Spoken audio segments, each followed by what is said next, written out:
by having online access to every service, so that being included does not depend on being well.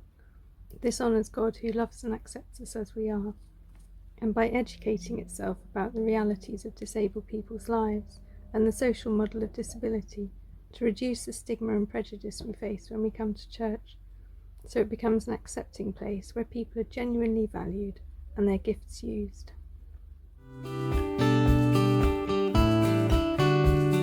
Consider having events, even regular services, on other days or repeated at a later date on a different day and time. Sunday mornings or weekday evenings don't work well for all lifestyles, particularly for those who are chronically ill or disabled. First of all, be starting with your websites and social media, having an introductory video on there about your church. So what would a person expect when they come to your church? So where are your toilets? Where do people go in the building to access worship? Where will we be seating? Is there going to be space for wheelchair users? If not, how do we make space? What does that person need to do upon arriving to your church? Are they met by a welcomer who will then just move a chair for them and wherever they would like to sit, or point them into an area designated for chair users?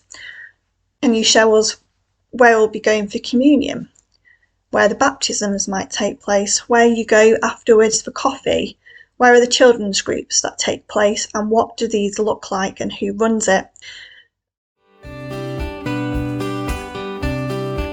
Avoid using terms like crippled, differently abled, special needs, wheelchair bound, the disabled, and please stand. Instead, say disabled person, chronically ill, wheelchair user, neurodivergent, learning disability, and please stand if you are willing and able, or please take a stance of worship, whether that be sitting, standing, kneeling, dancing, or however you would prefer and are most comfortable. The church can be more accessible and inclusive of deaf and hard of hearing folk by providing a BSL interpreter, live captioning services, or a written transcript of the preach. It's also really helpful to remember to provide information such as song numbers, prayer points, or general news in a written format as well.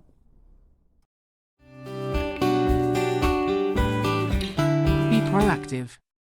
Do not wait until you have visibly ill or disabled people in your church building to improve your accessibility and inclusivity. One thing I would love churches to do to help folk with hidden disabilities like myself, autism and ADHD and anxiety and mental health conditions, is to let us sit where we choose to sit in the church. And please don't insist that we sit near the front to make it look more cosy, because that would really put me off wanting to be there. It takes a lot for me to actually be able to step over that threshold and come into church.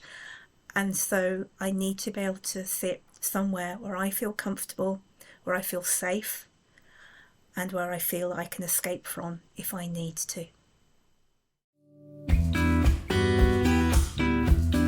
Do not use Bible stories, other people's testimonies of healing or cures to create a culture of blame and shame for chronically ill and disabled people.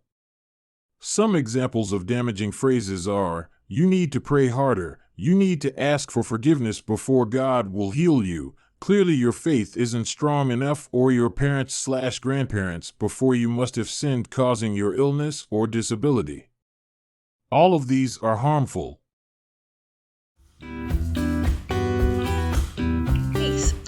I'm an Anglican, and in the Anglican church community, it's quite a big thing to shake hands giving the peace, whereas I prefer to sign it. BSL for signing the peace is simply this: peace be with you. This is a more inclusive way of giving of the peace. This is because I wear these splints and cannot shake hands.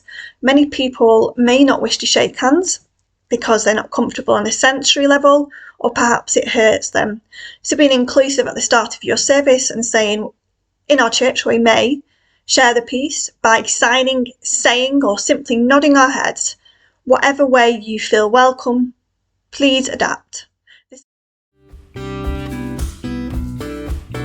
Rather than viewing disabled people as lesser or pitying us.